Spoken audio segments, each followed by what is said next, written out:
السلام علیکم ورحمۃ اللہ وبرکاتہ۔ میں محمد جاوید، سچ کی آواز NPS نیوز۔ دیکھیے آج کی تازہ خبر۔ آج کے زمانے میں دیکھتے ہیں الگ الگ طریقوں سے، الگ الگ چہروں سے، الگ الگ سوچ سے مجلس اتحاد المسلمین کو کس طریقے سے بدنام کیا جا رہا ہے۔ کیا کری مجلس اتحاد المسلمین؟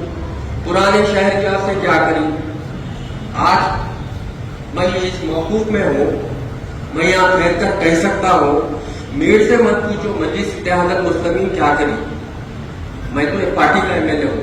میری عوام سے پوچھو مجلس اتحاد المسلمین آپ کی بستیوں میں کیا کری۔ آپ لوگ بول سکتے بول کے آپ کو ہر چیز کے بارے میں معلومات ہونا بول کے بول رہا ہوں میں بابا۔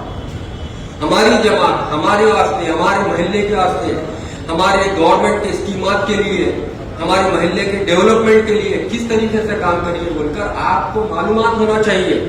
10 منٹ جاوا لے رہا ہوں، 15 منٹ جاوا لے رہا ہوں میں آپ کے بولنے کے لیے، مگر معلومات بہت اہمیت کی چیز ہے، معلوم ہونا چاہیے۔ شہر حیدرآباد کی بات میں کر رہا ہوں، جہاں پر مجلس اتحاد المسلمین کے 7 MLAs ہیں، 2 MLCs ہیں،